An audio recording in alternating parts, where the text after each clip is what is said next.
ఔషధ తయారీ రంగంలో భారతదేశానికి ప్రత్యేక గుర్తింపు ఉంది. ముఖ్యంగా జనరిక్ ఔషధాలను తయారు చేసి అందరికీ అందుబాటు ధరలో అందించే సామర్థ్యం భారత్ సొంతం.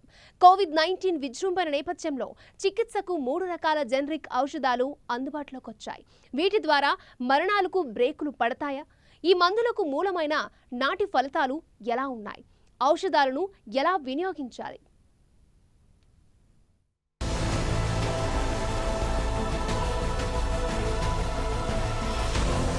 కరోనా వైరస్ సోకిన వారి కోసం ఇప్పుడు మందులు అందుబాటులోకి వచ్చేశాయి. కొద్ది రోజుల క్రితం వరకు సరైన మందులు లేక ఆందోళన చెందుతున్న వారికి ఒక్కసారిగా రకరకాల మందులు అందుబాటులోకి రావడంతో కాస్త బతుకుపై భరోసా కలుగుతోంది. కరోనాకు మందు లేదు అని ఇన్నాళ్లు అనుకున్నాం. మరి ఇప్పుడో ఫ్యాబిఫ్లూ, కోవిఫోర్ వచ్చేశాయి. వీటికి తోడుగా ఇప్పుడు ఇండియన్ ఫార్మా కంపెనీ సిప్లా సిప్రెమీ పేరుతో మరో మందును తీసుకొచ్చింది. కోవిఫోర్ను హెటెరో ఫార్మా కంపెనీ రెమ్డెసివిర్తో తయారు చేయగా సిప్లా కూడా అదే రెమ్డెసివిర్తో సిప్రెమీని తయారు చేసింది. ఇది కూడా కోవిఫోర్ మాదిరిగా ఇంజెక్షన్ రూపంలోనే ఉంటుంది. ఈ 2 కంపెనీలు కలిసి ఈ మందును ఉత్పత్తి చేశాయి. రెండింటి తయారీ, మార్కెట్ చేయడానికి drug controller general of India అనుమతిచ్చింది.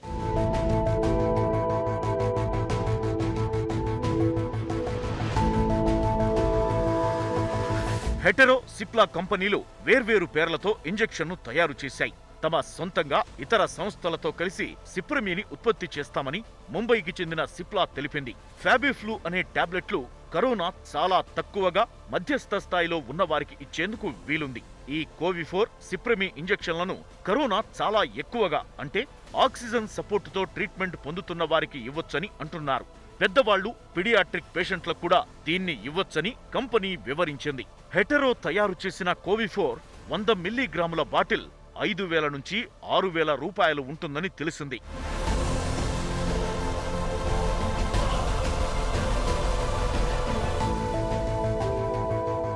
ప్రభుత్వ నిబంధనల ప్రకారం కరోనా పేషెంట్లకు తొలి రోజు 200 మిల్లీగ్రాముల ఇంజెక్షన్ ఇవ్వచ్చు. ఆ తరువాత వరుసగా 5 రోజుల పాటు రోజుకు 100 మిల్లీగ్రాములు ఇవ్వచ్చంటున్నారు. అంటే ఒక్కో పేషెంట్కి 7 బాటిళ్లు అవసరమవుతాయి. ఒక్కో బాటిల్ ధర 5,000 రూపాయలనుకుంటే మొత్తం 35,000 రూపాయలు ఖర్చవుతుంది. ఫ్యాబిఫ్లూ టాబ్లెట్లతో ట్రీట్మెంట్ చేయాలనుకుంటే వాటికి 14,000 రూపాయల వరకు ఖర్చవుతుంది. ఫ్యాబిఫ్లూతో కరోనా తగ్గకపోతే అప్పుడు ఈ ఇంజెక్షన్లు ఇచ్చే అవకాశముంటుంది. లేదా అసలు ఫ్యాబిఫ్లూ వాడకుండా డైరెక్టుగా ఇంజెక్షన్లనే ట్రీట్మెంట్గా ఇచ్చే అవకాశమూ ఉంది. సిప్లా కంపెనీ తమ సిప్రెమీ రేటు ఎంతో ఇంకా చెప్పలేదు.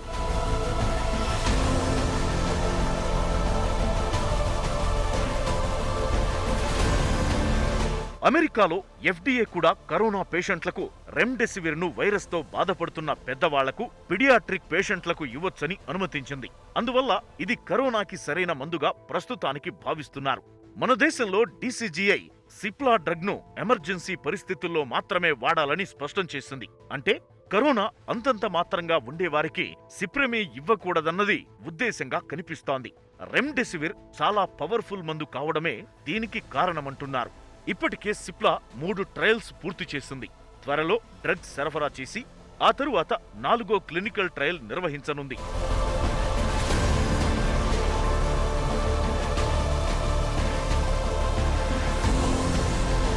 సిప్లా తన ట్రయల్ 1లో అమెరికా, యూరోప్, ఆసియాలో 60 చోట్ల 1,063 మంది పేషెంట్లపై పరీక్షించింది. వీరిలో ఎక్కువ మంది ఆక్సిజన్ సపోర్టుతో ఉన్నవారే. చాలా త్వరగా పేషెంట్లు కోలుకున్నట్లు గుర్తించింది. మొత్తానికి కరోనాకి వ్యాక్సిన్ వచ్చేలోపు రకరకాల మందులు తెరపైకి వచ్చేస్తున్నాయి. రానున్న 6 నెలల్లో మరిన్ని మందులు వచ్చే అవకాశం కనిపిస్తోంది. అసలు వ్యాక్సిన్తో పని లేకుండా కూడా వ్యాధి పోవచ్చేమో అంటున్నారు ఆరోగ్య నిపుణులు.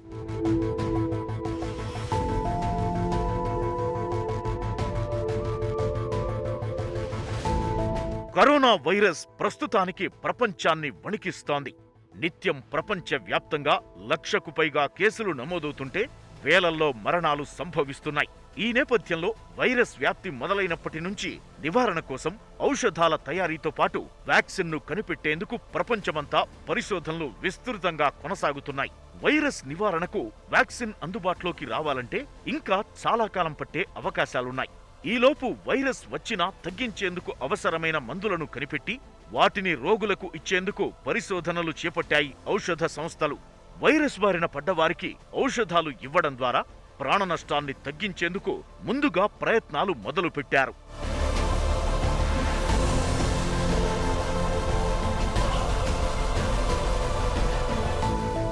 వివిధ పరిశోధనల తరువాత అందుబాటులోకి తీసుకొస్తున్న ప్రస్తుత ఔషధాలు కోవిడ్-19 రోగులకు మెరుగైన చికిత్స అందించేందుకు దోహదపడతాయని ఆశిస్తున్నారు. ఇండియాలో రెమ్డెసివిర్, పావిఫిరావిర్ యాంటీవైరస్ డ్రగ్స్ వినియోగానికి అనుమతులు కూడా రావడంతో ఇప్పుడు ఉత్పత్తిపై ఆయా కంపెనీలు దృష్టి సారించాయి. గ్లెన్మార్క్ ఫార్మాస్యూటికల్స్ కంపెనీ ఫావిపిరవిర్ ను ఫ్యాబిఫ్లూ పేరుతో అందుబాటులోకి తీసుకొచ్చింది. దీనిని తక్కువ వైరస్ ప్రభావం ఉన్నవారికి, మధ్యస్థంగా వ్యాధి లక్షణాలు ఉన్నవారికి ఇచ్చేందుకు అనుమతి లభించింది.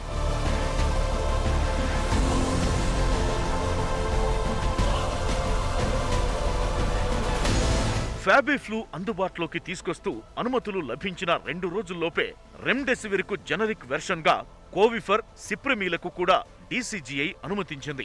ప్రస్తుతం కరోనా రోగులకు చికిత్స కోసం మందులు అందుబాటులోకి రానుండడంతో ప్రభుత్వంతో పాటు ప్రజలు కూడా ఊపిరి పీల్చుకుంటున్నారు. రోగం నయం చేసేందుకు అవకాశాలు మెరుగు కావడంతో మరణాల రేటు తగ్గుతుందనే భరోసా అన్ని వర్గాల్లో కనిపిస్తోంది. ప్రపంచ వ్యాప్తంగా మొత్తం మీద 130 రకాల మందులతో కోవిడ్ తగ్గించేందుకు పరీక్షలు జరుగుతున్నాయి. కానీ వాటిలో రెమ్డెసివిర్, ఫావిపిరవిర్ సమర్థంగా పనిచేస్తున్నట్టుగా గుర్తించారు.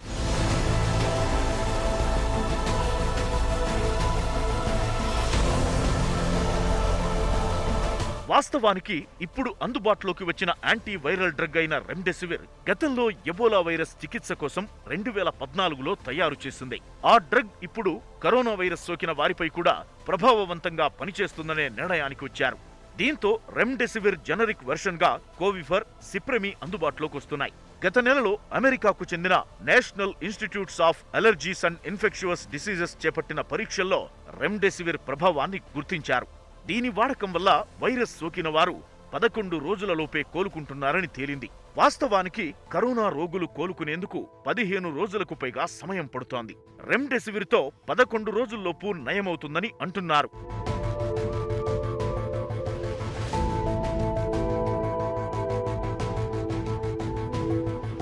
వివిధ రకాల పరీక్షలు, అంచనాల తరువాత రెమ్డెసివిర్ ను తక్కువ లక్షణాలతో బాధపడుతున్న రోగులకు ఇవ్వవచ్చని భారత ప్రభుత్వ ఆరోగ్య శాఖ కూడా స్పష్టం చేసింది. అమెరికాకు చెందిన గిలీడ్ సైన్సెస్ సంస్థ రెమ్డెసివిర్ ఔషధ పేటెంట్ హక్కులను పొంది ఉంది. ఇప్పుడు దాని జనరిక్ వెర్షన్ తయారీకి ఆ సంస్థ స్వచ్ఛందంగా భారత్కు చెందిన ఔషధ సంస్థలకు అనుమతించింది. ఇప్పటి వరకు కోవిడ్ చికిత్సకు రెమ్డెసివిర్ ను అనుమతించకపోయినా అత్యవసర పరిస్థితుల్లో మాత్రమే వినియోగించాలని డీసీజీఐ స్పష్టం చేసింది. అది కూడా సంబంధిత రోగి నుంచి సంతకం తీసుకున్న తరువాతే ఈ ఔషధాన్ని ఇవ్వాల్సి ఉంటుంది.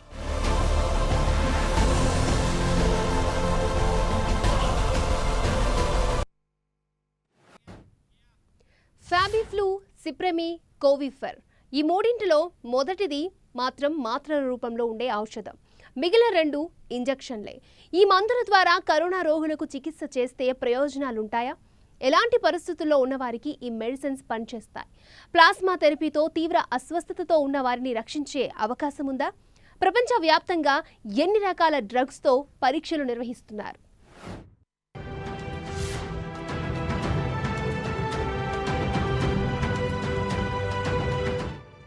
కరోనా వైరస్ వ్యాప్తి తీవ్రంగా ఉన్న నేపథ్యంలో కనీసం రోగాన్ని తగ్గించే ఔషధం అందుబాటులోకి రావడంతో ఊపిరి పీల్చుకుంటున్నారు.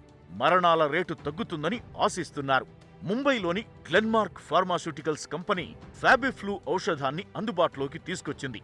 భారతదేశంలో కరోనా చికిత్సకు అందుబాటులోకి వచ్చిన తొలి ఔషధం ఇదే.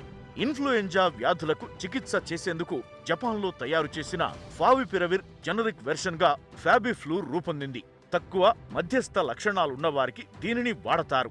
ముందుగా రోగి నుంచి సంతకం తీసుకున్న తరువాతే చికిత్స కోసం ఫ్యాబిఫ్లూ డ్రగ్ ను ఇవ్వాల్సి ఉంటుంది.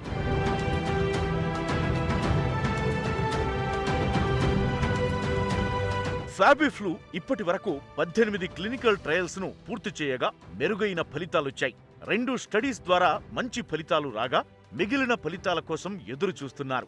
ఫావిపిరవిర్ 88% ప్రభావవంతంగా పనిచేస్తున్నట్టుగా తేలిందని గ్లెన్మార్క్ సంస్థ పేర్కొంది. 4 రోజుల్లోనే వైరల్ లోడ్ గణనీయంగా తగ్గుతోందని తెలిపింది. ఇక కీళ్ల నొప్పులకు వాడే టాసిలిజుమాబ్ను కూడా పరీక్షిస్తున్నారు. 100 మందికి పైగా తీవ్రంగా బాధపడుతున్న వారికి ఈ డ్రగ్ను ముంబైలో ఇచ్చారు. దేశంలోని ఇతర ప్రాంతాల్లో కూడా దీనిని పరీక్షిస్తున్నారు. అలాగే సోరియాసిస్, కీళ్ల నొప్పులు తదితర వ్యాధులకు వినియోగించే ఇటోలిజుమాబ్ డ్రగ్ను కూడా ఢిల్లీ, ముంబైలలో పరీక్షిస్తున్నారు.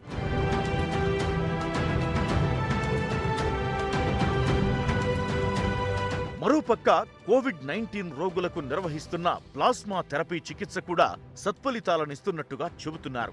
కరోనా వైరస్ సోకి దాని నుంచి కోలుకున్న రోగి నుంచి సేకరించిన ప్లాస్మాతో తీవ్రంగా బాధపడుతున్న రోగులకు చికిత్స నిర్వహిస్తారు. కోలుకున్న వారిలో వృద్ధి చెందే యాంటీబాడీస్ బలంగా ఉంటాయి. వాటి ద్వారా సీరియస్ గా ఉన్న రోగులకు చికిత్స అందిస్తే ఫలితం ఉంటుందని అంటున్నారు. ప్లాస్మా థెరపీ అవసరమైన వారికి చికిత్స అందివ్వవచ్చని ఐసీఎంఆర్ కూడా అనుమతినిచ్చింది. వ్యాధి తీవ్రత ఎక్కువ ఉన్నవారికి, నిమోనియా తీవ్రంగా ఉన్నవారికి ప్రాధాన్యమిస్తారు.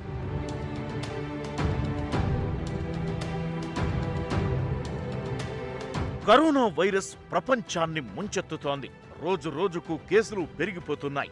మరణాల సంఖ్య 4.6 లక్షలు దాటింది. గతేడాది డిసెంబర్ చివరి వారంలో చైనాలో బయటపడ్డ కోవిడ్-19ను అరికట్టడానికి 6 నెలలు దాటినా సమగ్రమైన చికిత్సను కనుక్కోలేకపోయారు. ఇప్పటి వరకు మందులేని ఈ వ్యాధిని అడ్డుకోవడానికి అనేక ప్రత్యామ్నాయాల కోసం ప్రపంచ వ్యాప్తంగా వైద్య నిపుణులు ప్రయత్నాలు చేశారు. అందుబాటులో ఉన్న మందులతో కరోనాని కట్టడి చేయవచ్చేమోనని ప్రయత్నించారు. దాదాపు 150కి పైగా డ్రగ్స్ ను పరీక్షించి చూశారు. మెరుగైన చికిత్సను కనుక్కునేందుకు ప్రపంచ ఆరోగ్య సంస్థ సాలిడారిటీ ట్రయల్స్ పేరుతో కోవిడ్-19 కోసం ట్రయల్స్ నిర్వహించింది.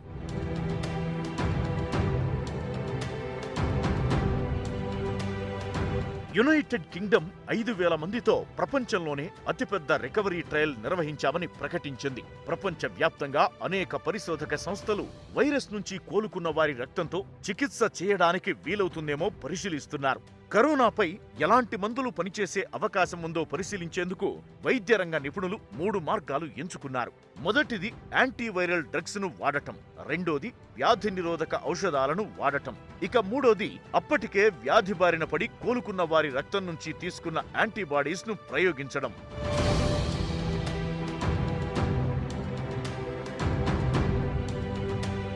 ఒకప్పుడు ఎబోలా కోసం రెమ్డెసివిర్ మంచి మెడిసిన్ అనుకున్నారు. కానీ దాని ద్వారా ఆ వ్యాధికి మరింత మెరుగైన డ్రగ్స్ తయారయ్యాయి. కరోనా వైరస్ మీద ప్రయోగించిన వాటిలో అత్యంత మెరుగైన ఫలితాలను చూపించిన దానిగా రెమ్డెసివిర్ను గుర్తించారు.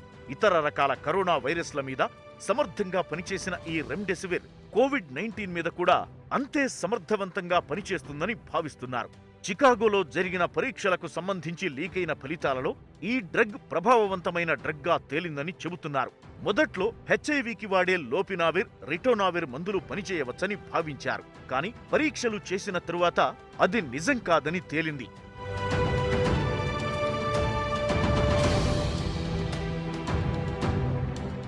ల్యాబొరేటరీలలో అవి పనిచేస్తున్నట్లు అనిపించినా మనుషుల మీద జరిగిన ప్రయోగాలలో సానుకూల ఫలితాలు చూపలేదు. ఈ పరీక్షలను తీవ్ర స్థాయిలో బాధపడుతున్న కోవిడ్-19 రోగులపై పరీక్షించారు.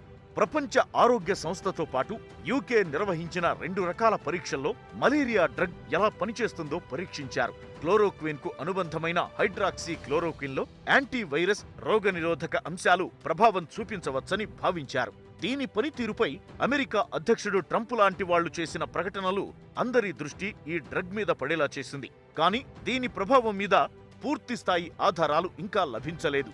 రుమటాయిడ్ ఆర్థరైటిస్ కు కూడా హైడ్రాక్సీ క్లోరోక్విన్ మెడిసిన్ గా పనిచేస్తుంది.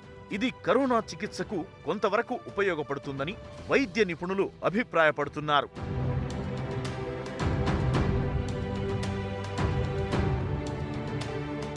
వ్యాధి నిరోధక శక్తి ఓవర్ రియాక్ట్ అయినా దాని ప్రభావం శరీరం మీద పడుతుంది. ఒళ్లంతా మంటలు పుట్టే ప్రమాదముంది. రోగ నిరోధక శక్తితో వైరస్ మీద దాడి చేయించడం కొంతవరకు మంచిదే. కానీ డోస్ ఎక్కువైతే అది శరీరంలోని వివిధ అవయవాలు దెబ్బతినడానికి, ఒక్కోసారి మరణానికి కూడా దారి తీయొచ్చు. తక్కువ మంటను కలిగించే ఇంటర్ఫెరాన్ బీటాను సాలిడారిటీ ట్రయల్స్ లో వాడుతున్నారు.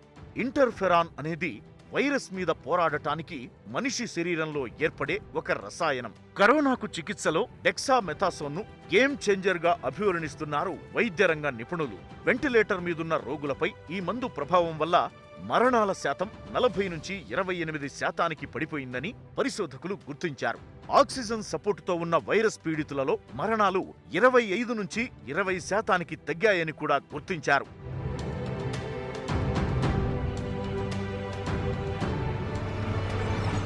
మొట్టమొదటిసారిగా యూకేలోని the Cardiff of Vale health board 180 corona పేషెంట్ల మీద ఈ స్టెరాయిడ్ రసాయనాన్ని ప్రయోగించింది.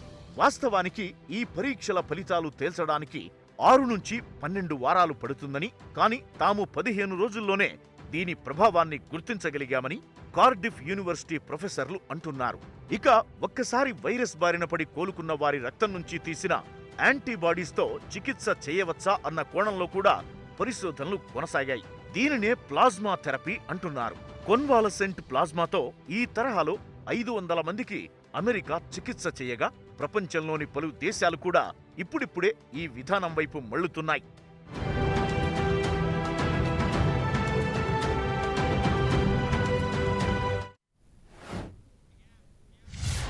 కరోనా ప్రపంచాన్ని చుట్టేయడం మొదలై దాదాపు 4 నెలలవుతోంది. వైరస్ గురించి తెలిసిన వెంటనే వ్యాక్సిన్ అభివృద్ధికి దేశాలు కంకణం కట్టుకున్నాయి.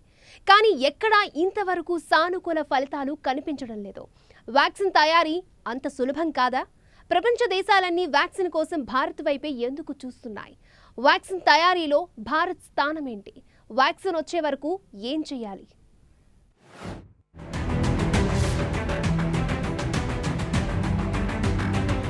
కరోనా యావత్ ప్రపంచాన్ని గడగడలాడిస్తోంది.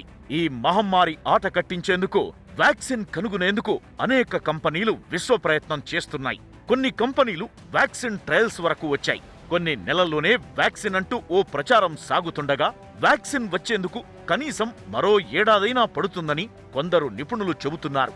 అసలు కరోనాకు వ్యాక్సిన్ రావడం అసాధ్యమనేవారు కూడా ఉన్నారు. కరోనా వైరస్కు వ్యాక్సిన్ అభివృద్ధి చేసే అంశంలో భారత్, అమెరికాలు కలిసి పనిచేస్తున్నాయని అమెరికా మంత్రి పాంపియో వెల్లడించారు.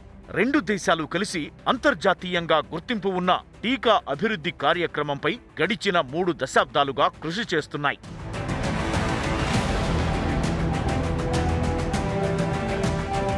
డెంగీ, డయేరియా, ప్లేగు సంబంధ వ్యాధులు, విషజ్వరాలు, టీబీ వంటి వ్యాధుల్ని అరికట్టేందుకు 2 దేశాలు కలిసి పనిచేస్తూ వచ్చాయి.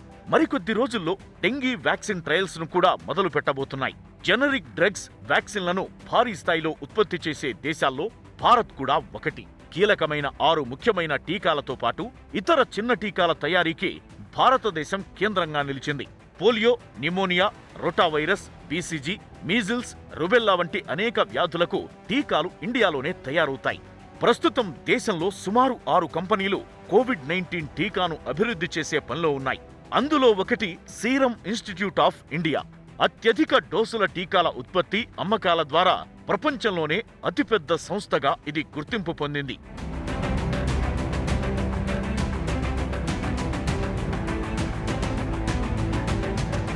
$165 దేశాలకు దాదాపు 20 రకాల వ్యాక్సిన్లను సీరం సంస్థ సరఫరా చేస్తోంది. సుమారు 80% వ్యాక్సిన్లను అతి తక్కువ ధరల్లోనే ప్రపంచ దేశాలకు ఎగుమతి చేస్తోంది. ప్రస్తుతం అమెరికాకు చెందిన బయోటెక్ కంపెనీ కొడాజెనిక్స్ తో కలిసి లైవ్ అటెన్యూవేటెడ్ వ్యాక్సిన్ ను అభివృద్ధి చేసే పనిలో ఉంది. ప్రపంచ వ్యాప్తంగా ఇదే పనిలో నిమగ్నమై ఉన్న 80 కంపెనీల్లో ఇదొకటి. వైరస్ తీవ్రతను తగ్గించేందుకు లేదా అందులోని వ్యాధికారక కణాలను తగ్గించడం ద్వారా ఈ లైవ్ అటెన్యూవేటెడ్ టీకా తయారు చేస్తారు.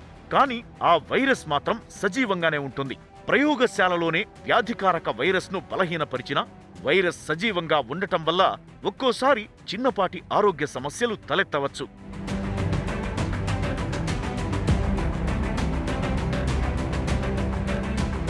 బ్రిటిష్ ప్రభుత్వ ఆధ్వర్యంలో ఆక్స్ఫర్డ్ యూనివర్సిటీ నేతృత్వంలో జరుగుతున్న టీకా అభివృద్ధి కార్యక్రమంలో కూడా సీరం ఇన్స్టిట్యూట్ ఆఫ్ ఇండియా భాగస్వామిగా ఉంది. జన్యుపరంగా మార్పులు చేసిన చింపాంజీ వైరస్ వీరు అభివృద్ధి చేస్తున్న సరికొత్త టీకాకు మూలం.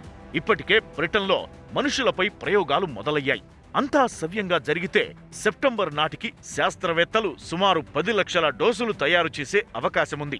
ఈ మహమ్మారిని అంతం చేసి లాక్డౌన్ నుంచి బయటపడాలంటే ఈ ఏడాది చివరి నాటికి ప్రపంచ వ్యాప్తంగా కోట్లాది డోసుల అవసరం ఉందన్న విషయం స్పష్టంగా తెలుస్తోంది. కరోనా వ్యాక్సిన్ తయారీలో మిగిలిన దేశాల కన్నా భారత్ ముందుందనడానికి ఇదే నిదర్శనం. మరోవైపు హైదరాబాద్కు చెందిన భారత్ బయోటెక్ కూడా యూనివర్సిటీ ఆఫ్ విస్కాన్సిన్ మాడిసన్, అమెరికాకు చెందిన ఫ్లూజెన్ సంస్థల భాగస్వామ్యంలో కోవిడ్-19 టీకాను ప్రపంచవ్యాప్తంగా అందించేందుకు సుమారు 30 కోట్ల డోసులను తయారు చేస్తామని ప్రకటించింది. జైడస్ క్యాడిల్లా 2 టీకాలపై పనిచేస్తోంది. అలాగే బయోలాజికల్ ఇండియన్ ఇమ్యునోలాజికల్స్, మైనావెక్స్ సంస్థలు కూడా వేర్వేరుగా టీకాను అభివృద్ధి చేసే పనిలో ఉన్నాయి. మరో 4-5 దేశీయ కంపెనీలు కూడా టీకాల తయారీలో ప్రారంభ దశలో ఉన్నాయి. ఇప్పటికిప్పుడు మార్కెట్లోకి వ్యాక్సిన్ అందుబాటులోకి వచ్చేస్తుందన్న భ్రమల్లో మాత్రం ప్రజలు ఉండవద్దని నిపుణులు హెచ్చరిస్తున్నారు. మరికొంతకాలం పాటు ప్రజలు ఈ కరోనా వైరస్ భయంతో బతకాల్సిందే. ఎందుకంటే ఖచ్చితంగా టీకాను విజయవంతంగా అభివృద్ధి చేయగలమన్న గ్యారెంటీ ఏం లేదని అంటున్నారు. ఈలోగా అందుబాటులో ఉన్న డ్రగ్స్ ద్వారా చికిత్స చేయించుకోవలసిందే. తద్వారా ప్రాణ నష్టాన్ని తగ్గించుకోవలసిందేనని నిపుణులు చెబుతున్నారు. ప్రయోగశాలలో తయారైన టీకాను ఖచ్చితంగా అన్ని విధాలుగా పరీక్షించిన తరువాతే ప్రపంచానికి విడుదల చేయాలి. ఔషధాలు, వ్యాక్సిన్ కంటే ప్రధానంగా ప్రజలు అప్రమత్తంగా మెలగాల్సిందే. మాస్కుల వాడకంతో పాటు భౌతిక దూరాన్ని పాటించడం ద్వారానే వ్యాప్తిని నిరోధించవచ్చు.